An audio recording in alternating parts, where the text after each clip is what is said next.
Ciao a tutti e bentornati sull'Ernamo. Scrivere è qualcosa che molti sottovalutano, sia gli italiani sia gli stranieri che imparano l'italiano, principalmente perché viene considerato qualcosa che non è così importante, che può rimanere in secondo piano, perché tanto mi si capisce comunque, tanto i dispositivi di oggi hanno un correttore automatico, perché tanto non dovrò mai scrivere. E poi vedo gente disperata che deve scrivere una lettera motivazionale per essere ammessa in una prestigiosa università italiana o per fare un colloquio di lavoro in Italia e si chiede: ma qui serve una virgola o un punto? Ma il punto e virgola a cosa serve? Ma questa frase sarà mica troppo lunga? Eh già, infatti la punteggiatura è veramente importante quando si scrive affinché l'altro possa capire senza problemi né fraintendimenti quello che vogliamo dire. Per fortuna in italiano le regole di punteggiatura sono poche e vi basterà questa semplice video lezione per impararle tutte e scrivere bene. In qualsiasi contesto, anche quando mandate un messaggio alla ragazza o al ragazzo che vi piace. Perché ammettiamolo, si conquista una persona anche con un bel messaggio scritto bene. Per me almeno è così.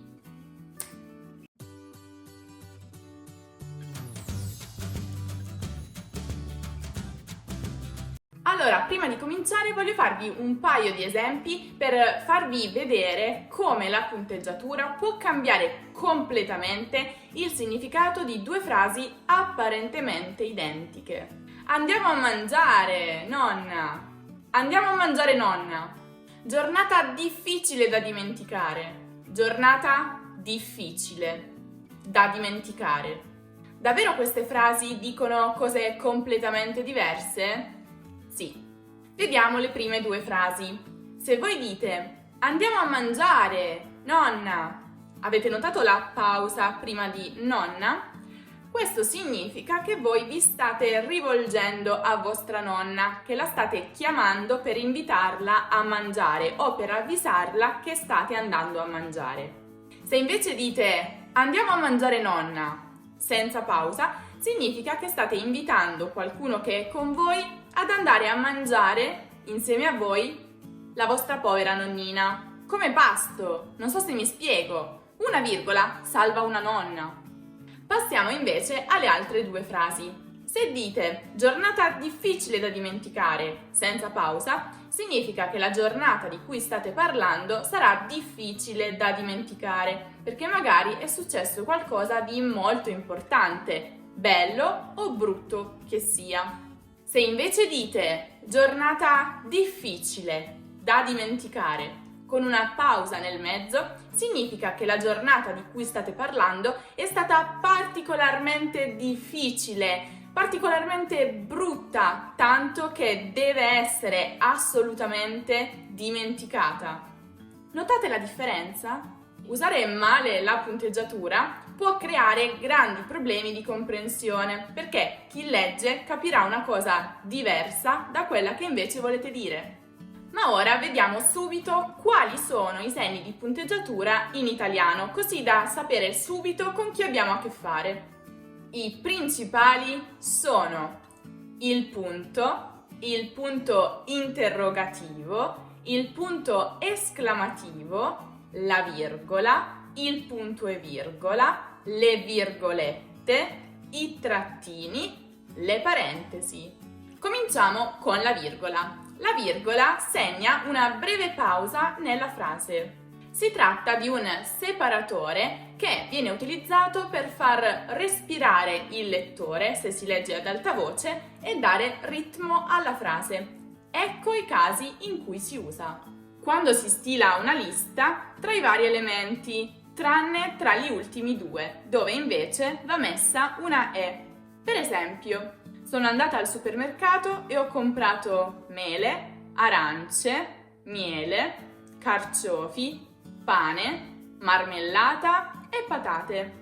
Dopo un elemento all'inizio della frase che fa riferimento a qualcosa precedentemente detto o conosciuto. Detto questo, dobbiamo pensare al futuro, oppure, fatta questa breve precisazione, possiamo iniziare lo spettacolo. per isolare una parola o un'intera frase che offre informazioni aggiuntive non indispensabili. Paolo, il ragazzo di cui ti ho parlato, è appena tornato da Parigi, dopo il nome del luogo nell'indicazione delle date. Roma, 10 luglio 2010. Prima di preposizioni o congiunzioni per cambiare il ritmo della frase o accentuare un significato che si desidera dare. Lo farò, ma ho bisogno di tempo. Oppure, penso sia una buona soluzione per te e per me. Nel periodo ipotetico, per separare le due frasi. Se stasera esci, chiamami. Non sai cos'è il periodo ipotetico e come funziona? Ho fatto una lezione anche su quello, trovi il link nella card e nella descrizione. Ora, un dubbio che in molti hanno è: bisogna mettere la virgola prima della congiunzione e oppure no? Infatti si scriverà: non sono ancora andata a trovare Sergio e penso che non ci andrò per il momento. Oppure: non sono ancora andata a trovare Sergio e penso che non ci andrò per il momento. Ebbene, non c'è una vera risposta a questa domanda. Infatti, anche la Crusca dice che si tratta piuttosto di una scelta soggettiva e opzionale, ma di solito non è indispensabile. Passiamo adesso al punto. Il punto indica la fine di una frase, di conseguenza indica una pausa decisamente più lunga rispetto a quella di una virgola. Ecco alcune regole d'oro da sapere sul punto. Ad eccezione dei titoli, di articoli, libri o film, ogni frase deve sempre terminare con un punto. Lucia è una bellissima ragazza. Non pensavo che saremmo diventate amiche, eppure è successo. Le voglio molto bene. La lunghezza di una frase, prima del punto, è sempre una scelta personale, ma è comunque consigliabile non esagerare mai se si vuole evitare di stancare il lettore e creare fraintendimenti. La parola che segue il punto deve sempre iniziare con una lettera maiuscola. Sergio e Luca sono amici da tanti anni. Non hanno mai litigato perché vanno molto d'accordo. I due punti, invece, hanno la funzione di introdurre o annunciare qualcosa. Per esempio, un elenco, un'enumerazione o una citazione. Penso proprio che abbiamo invitato tutti alla festa. Luca, Stefania, Piero, Vincenzo, Lucia, Marta e Giulio. Oppure, il mio motto è: rispetto per tutti, paura di nessuno. Oppure per introdurre la causa di qualcosa, una spiegazione, un chiarimento. Non mi è piaciuta la torta, era troppo asciutta. Penso che salterò la cena e andrò direttamente a letto. Ho lavorato tutto il giorno e sono stanchissima. Tenete a mente che è meglio evitare di utilizzare 2 volte i 2 punti nella stessa frase. Quindi, dove possibile, sarebbe meglio sostituirli con un perché o riformulare l'intera frase. Per esempio, Sofia non ha molta voglia di ballare. È stata una settimana difficile per lei perché il suo fidanzato ha avuto un incidente con la moto. Adesso invece parliamo del punto e virgola, il quale introduce una pausa più lunga rispetto a quella di una virgola, ma più breve rispetto a quella di un punto. Il punto e virgola è un po' la pecora nera dei segni di punteggiatura, quello che pochi usano, che molti sottovalutano e che invece è veramente utile. Vi mostro i casi più importanti da sapere per usarlo al meglio. Indica la fine del concetto espresso, ma non la fine dell'idea generale. Cioè c'è un'interruzione nella forma, ma non nel contenuto della frase. Per esempio, non ho molta voglia di giocare a tennis oggi, perché mi sono svegliata piuttosto presto e non sarebbe il caso di fare sport. Vedere la TV, invece, mi rilasserebbe di più. Nella prima parte di questa frase dico di non aver voglia di giocare a tennis e spiego perché, concludendo il concetto espresso. Ma dopo aggiungo un'alternativa al tennis, la TV, che non è legata al tennis, ma fa sempre riferimento all'idea generale, come passare il tempo questa sera. È utilizzato anche alla fine di ogni elemento di una lista, soprattutto quando questa lista è per punti. Beh, un po' come le liste che sto facendo in questo video, ci avete fatto caso? Adesso invece vediamo i punti o puntini di sospensione, che, fate attenzione, sono sempre 3. Mi raccomando, non 2, non 4, 3. Questi indicano una pausa piuttosto lunga, più di un punto, e, come gli altri segni di punteggiatura, possono avere vari usi. Fanno capire al nostro interlocutore che abbiamo un dubbio, che non siamo convinti al 100% di quello che stiamo dicendo. Ho fame. Forse dovrei mangiare qualcosa prima del pranzo. No, dai, aspetterò. Fanno capire che la persona che sta parlando o scrivendo vuole prendersi una lunga pausa, magari per riflettere su cosa dire dopo o per far assorbire meglio agli ascoltatori o lettori l'informazione che precede i 3 punti. Mi dispiace, dico sul serio, non volevo ferirti. È successo così velocemente e non pensavo sarebbe stato possibile. Davvero. Esprimono la continuazione di un'enumerazione, un elenco, sostituendo il classico eccetera. Abbiamo organizzato tutto per il matrimonio: vestito, anelli, ristorante, bomboniere, chiesa, invitati. Vengono usati per non terminare una parola poco carina o per evitarla totalmente. Hai distrutto tutte le mie piante con quel coltello. Sei un vero e proprio... Se messi tra parentesi quadre, indicano un taglio in una citazione. La mia citazione preferita è: io non voglio cancellare il mio passato, perché nel bene e nel male mi ha reso quello che sono oggi. Io ringrazio me stesso per aver trovato sempre la forza di rialzarmi e andare avanti. Sempre.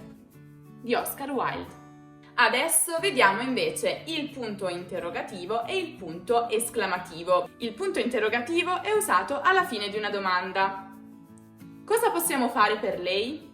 Nelle domande indirette, invece, non va messo. Mi ha chiesto se avessi visto suo figlio. Se messo tra parentesi, indica incertezza sull'informazione che stiamo dando.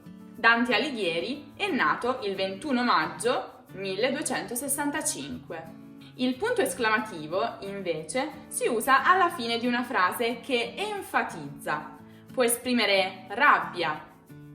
Che palle! Non me ne va una giusta oggi! Sorpresa! Ma che bel regalo! Non me l'aspettavo proprio! Esasperazione. È la 4ª volta che ti chiamo, non puoi ignorare sempre le mie chiamate. Ordini. Divertiti! Mi raccomando, e non tornare tardi. Viene usato anche dopo le interiezioni. Ah, mi sono dimenticata di dirti che oggi non sarò a cena. Oppure, oh, ma sei impazzito? Ah, e volevo ricordarvi che se siete curiosi di sapere quali sono le parole più piccole, più corte, più brevi della lingua italiana, tra cui ci sono anche molte interiezioni come a, o, e, non perdete il video che abbiamo realizzato proprio su questo argomento. Trovate come sempre il link qui su in alto nella card o nella descrizione. Ma adesso proseguiamo. La parola che segue il punto esclamativo o interrogativo deve sempre iniziare con una lettera maiuscola. Che noia! Guardiamo un film? Magari quello nuovo con Brad Pitt. Per quanto riguarda la lettura, questi 2 segni richiedono un tono di voce diverso. Quanti amici hai? Invece di quanti amici hai? E adesso vediamo le tanto carine virgolette. Quando si useranno mai? Si usano all'inizio e alla fine di una citazione. Socrate diceva: chi vuol muovere il mondo, prima muova se stesso. All'inizio e alla fine di una frase riportata come discorso diretto. La preoccupazione sul volto del fidanzato fu evidente quando la ragazza gli disse: ne parliamo domani. per indicare una parola o un'espressione che si desidera sottolineare o enfatizzare, come metafore, parole straniere, slang, parole gergali o espressioni dialettali. Ma non sarà un po' too much tutta questa roba solo per noi due? Per segnalare, spesso in tono ironico, qualcosa di simile a qualcos'altro. Il mio amico Gianni è un influencer, ha 2000 follower su Instagram. Il prossimo segno sono le parentesi. In italiano esistono 3 tipi di parentesi: le tonde, le quadre e le graffe. Però nei testi si usano soltanto le tonde, a parte il caso dei 3 puntini nelle quadre che abbiamo visto prima.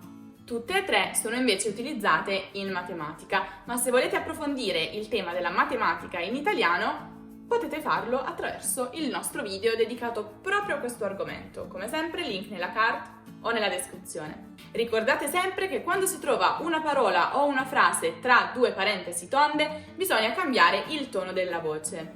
Ma vediamo prima come si usano e poi come si leggono. Per isolare una parola o un gruppo di parole all'interno di una frase, magari perché vogliamo esprimere un commento o un chiarimento. Secondo la superstizione, non che io ci creda, se un gatto nero ci attraversa la strada, ci porterà sfortuna, per aggiungere frasi che potrebbero essere tranquillamente eliminate dal testo, senza conseguenze per il concetto espresso. Francesco, con cui tra l'altro non parlo da un anno, sta per tornare in città. Ci tengo a farvi presente che in entrambi questi casi potremo anche rimpiazzare le parentesi con delle virgole. Infine abbiamo i trattini. Si usano per aggiungere o mettere in evidenza qualche informazione, praticamente come le parentesi che abbiamo visto poco fa. Federico, nonostante tutti gli impegni, è riuscito a portare a termine il suo lavoro. In un dialogo, all'interno di un discorso diretto, per aggiungere qualcosa in più su chi parla e come parla. Io credo, disse l'uomo con uno sguardo intenso, che tu sia la cosa più bella che mi sia mai capitata. Oppure se la persona che sta parlando dice qualcosa a qualcun altro o fa un'interruzione dal discorso che stava facendo. Secondo me dovresti chiederle scusa. Aia, questa tazza scotta! Perché sei tu che hai sbagliato. Ma adesso ho un bel esercizio di lettura e ascolto per voi. Vi mostrerò un testo, lo leggerò con la giusta intonazione a seconda dei segni di punteggiatura che incontrerò durante la lettura e dopo vi lascerò qualche minuto così che voi possiate rileggerlo quante volte vorrete seguendo la mia intonazione. Eccolo qui. Ci misi molto tempo a capire da dove venisse.